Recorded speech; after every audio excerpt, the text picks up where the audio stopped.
భారత రాజకీయాల్లో జంజీ శకం మొదలైందా? ఇది ఇవాళ మన సీఓడిస్ టాపిక్. భారతదేశ రాజకీయాలను రెండుగా విభజించాల్సిన సమయం వచ్చింది. అది before cockroach party, after cockroach party. Yes, ఇది నిజం. దేశంలోని యువత మొత్తం ఒకటైంది. జంజీ అనుకున్న సాధించింది. నీట్ పేపర్ లీకులు, విద్యార్థుల ఆత్మహత్యలకు బాధ్యత వహిస్తూ కేంద్ర విద్యాశాఖ మంత్రి ధర్మేంద్ర ప్రధాన్ రాజీనామా చేయాలనే డిమాండ్ను తెరపైకి తెచ్చింది. ఇందుకు ఉద్యమాన్ని పెట్టి ముందుండి నడిపింది కాక్రోచ్ జనతా పార్టీ. ఎన్నో పోరాటాల తరువాత అనుకున్నది సాధించింది. ధర్మేంద్ర ప్రధాన్ రాజీనామా చేసేదాకా వెనక్కి తగ్గలేదు.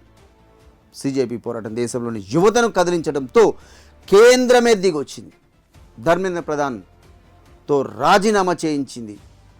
ఇప్పుడు అందరి ముందు ఉన్న క్వశ్చన్, వాట్ నెక్స్ట్? భారతదేశ రాజకీయాలను యువత తన చేతుల్లోకి తీసుకొనుందా? దీనిపై సర్వత్రా చర్చ నడుస్తుంది. జంజీ అంటే లేజీ అని ప్రతి క్షణం ఫోన్లకు అతుకుపోవడం తప్ప వాళ్ళు చేసేది ఏం లేదని ఒక్కొక్కరు ఒక్కో రకంగా నిందించేవారు. కానీ ఇప్పుడు సీన్ మారింది. జంజీ ఫోన్లను వదిలేసి రోడ్లపైకి ఎలా ఉంటుందో కేంద్రం ఆ రుచిని చూసింది. అయితే ఇక్కడితోనే అయిపోలేదంటున్నారు విశ్లేషకులు. రానున్న రోజుల్లో దేశ రాజకీయాల్లో ఎవరు ఊహించని మార్పులు జరగడం ఖాయమని చెప్తున్నారు. అన్ని పార్టీల్లో యువతకు ప్రాధాన్యత పెరగడమే కాదు, సిజేపీ కూడా ఓ రాజకీయ పార్టీగా అవతరించవచ్చని భావిస్తున్నారు. ఒకవేళ కాక్రోచ్ జనతా పార్టీ పూర్తిస్థాయి రాజకీయ పార్టీగా మారితే పరిణామాలు ఎలా ఉంటాయి? ఇది ప్రతి ఒక్క భారతీయుడి మదిని తొలుస్తున్న ప్రశ్న. విపక్షాలు చేయలేని పనిని ఓ జంజీ పార్టీ చేసి చూపించింది. కేంద్ర మంత్రి ధర్మేంద్ర ప్రధాన్తో రాజీనామా చేయించింది.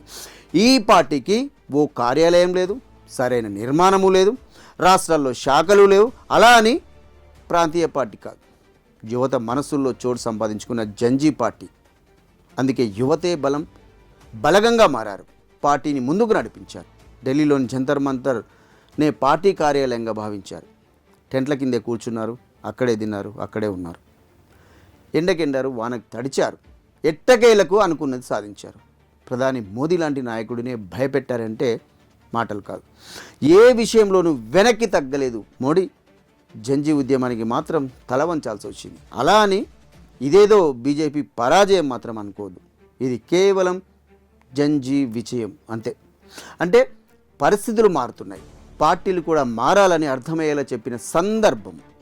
నిజంగా ఇదే దూకుడు ప్రదర్శించి కాక్రోచ్ జనతా పార్టీ పూర్తి స్థాయి పొలిటికల్ టర్న్ తీసుకుంటే దేశం సరికొత్త దిశగా అడుగులేయడం ఖాయం. ఇంకా సాధారణ ఎన్నికలకు 3 ఏళ్ల సమయం ఉంది. కావాల్సినంత పొద్దుంది. ఈ టైంలో ఏమైనా జరగవచ్చు. గుర్రం ఎగరవచ్చు. కాక్రోచ్ జనతా పార్టీ ఎన్నికల గోదాలోకి దిగనువచ్చు. అదే జరిగితే దేశ రాజకీయాల్లో అనూహ్యమే.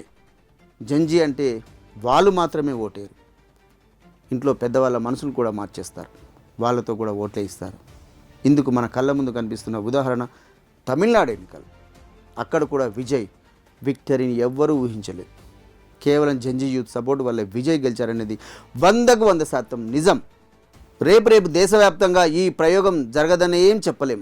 అయితే ఉద్యమ పార్టీ ఎంత దూకుడుగా ముందుకెళ్తుందో రాజకీయ పార్టీ అంత వ్యూహాత్మకంగా ముందుకెళ్ళాలి.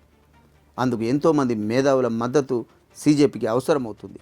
ఆ దిశగా కాక్రోచ్ జనతా పార్టీ చేసే ప్రయత్నాల మీదే జంజీ రాజకీయ భవిష్యత్ ఆధారపడి ఉంటుంది. ఇది ఇవాళ సీఓడిస్. రేపు మరో అంశంతో మళ్ళీ కలుద్దాం. చూస్తూనండి V5 న్యూస్.